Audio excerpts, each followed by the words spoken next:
Focus on being healthy, okay? You do not want to be one of those old people who can barely move because of their back pain, all right? You need to be stretching. Did you see that viral Twitter post? You need to be stretching. You don't want your tendons to turn into like calcified little ropes of meat that can't move anymore when you're older, okay? You want to be stretchy now. I don't like stretching. Trust me, you won't like being old even more. I'm 32 and I can barely move from back pain some days, Lamau. If you are watching this, that means you have some measure of free time, okay? If you can, every day, try to do 10 to 15 minutes of stretching or yoga, okay?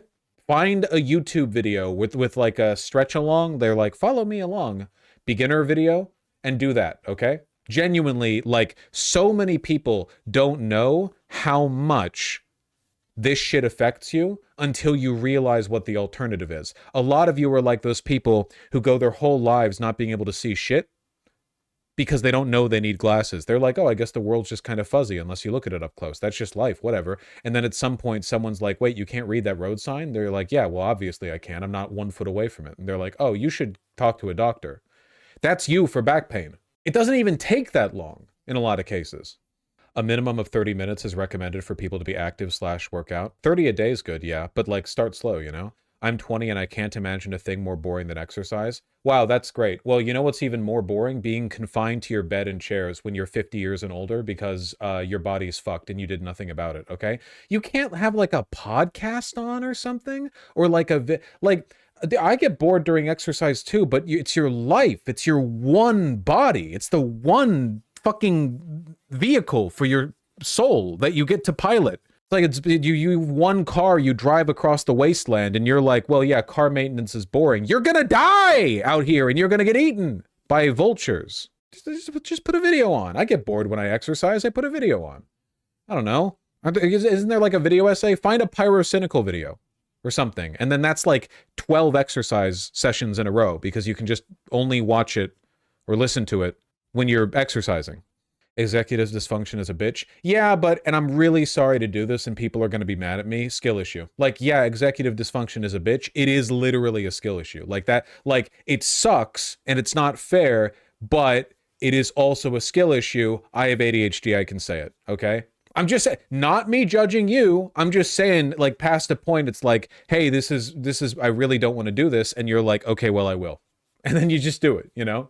It's just how it is. A lot of life is learning how to make the things that you need to do as easy for yourself as possible. The bad attitude to take is you just have to force yourself to do it. The good attitude to take is I have to force myself to learn the ways to do it so that I'm no longer forcing myself. Day 1 exercise, exhausting. Day 2 exercise, even worse. Day 3 exercise, you're going to want to quit. Day 4, you're like, okay, maybe like this is like a little more in line with my interest. This way of exercising, this fits me a bit better. Rather than doing 30 minutes here, I do 20 minutes here, but I cut out the break time or I try to fit it in my schedule. And by week 2, you're like, I've got a pattern now. At this point, it's not even that much effort. Like, it's still difficult to do, but it fits in the rhythm.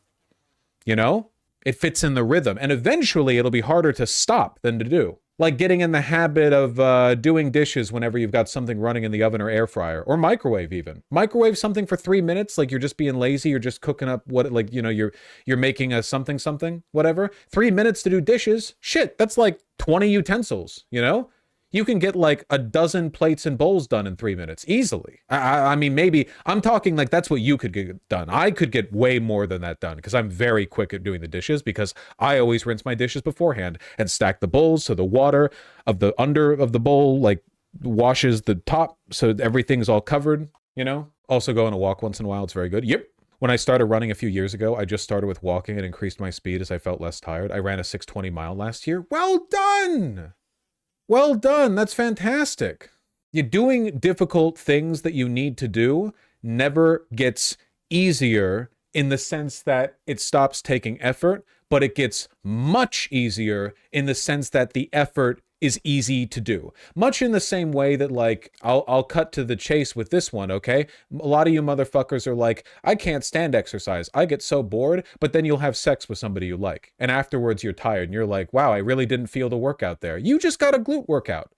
How is that any different? Well, you were having fun? You made it easy for yourself? Okay. So you can forget. You can forget about the effort you're putting in.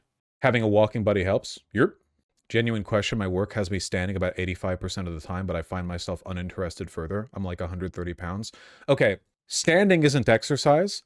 It can be good for your back to stand a lot, but you need to make sure you're wearing the right shoes. I know this is going to sound crazy. You should look at maybe getting some high quality leather shoes. They can be orthopedic shoes. They can be boots. I don't know what kind of work you're doing or where you're doing it, but having like, the difference between standing in like regular sneakers and standing in a pair of boots that fit you that like break into the proportions of your feet, enormous difference. It really depends on the type of shoe or whatever. You know, some people say they like the zero drop naked shoe or whatever. I'm just having the right insoles, the right shoes, or shoes designed for nurses. Yeah, the shoes you're referring to were originally the leather orthopedic shoes, you know? They were like moccasins. Because standing all the time on bad shoes, really bad for you. Standing all the time on good, high-quality shoes, you're totally good. You're totally fine. You're in a clean workroom standing on hard concrete or vented shoes with gaps. I think you should be wearing leather shoes for that, like boots. You should be wearing boots for that, I think. A nice pair of leather orthopedic shoes, a good pair, not a pair with fucking cardboard in it. You can do your research online, is lined. You have linings of leather and cork. And the point of that is that as you stand on them, your feet wear a pattern into them. And they end up fitting you perfectly. Bro, I don't have any money. I'm talking about your long-term health. You know what you're not going to have money for? Fucking back surgery when you're 62, okay? I'm just recommending you buy one pair and they last literally your whole fucking life. Yeah, being cheap does cost you in the long run. Why specifically leather? Leather ventilates heat well. For good leather shoes, you have them suede on the inside and you have the smooth grain on the outside. So moisture and heat and air can vent a little bit. You get the wicking effect. Also, leather breaks in so that it kind of molds to your foot and is very comfortable. And the cork midsole helps give it that additional like conform. Whereas most sneakers have cardboard and foam. And there's nothing wrong with foam for something like running shoes, but now we make everything like running shoes. Like it's always rubber and foam now. And rubber is great for like the outsole for the grip, you know? But if the whole structure of the shoe is foam, rubber, and then like a thin lining of canvas, over time the foam compresses, it breaks down. What if I'm vegan? I can't speak to your ethics on this one, but if you bought one pair of quality leather shoes that lasted your whole life, you would probably do less harm to the environment than buying new pairs of faux leather, which is plastic, so on and so forth. You know what I mean? There's vegan leather shoes. Yeah, but vegan leather is plastic, so that doesn't really have the same, it doesn't really do what I'm talking about. Or thrift shoes. You can thrift them. You can thrift them. Now there are plant-based vegan leathers that are quite decent. I'm so tired of the vegan excess plastic shit. That is what fake leather is. That is what it is. They're petroleum byproducts. I'm not insulting you. I'm just saying like there are unique chemical properties to leather that are like, it's a thing. It's not an insult or whatever.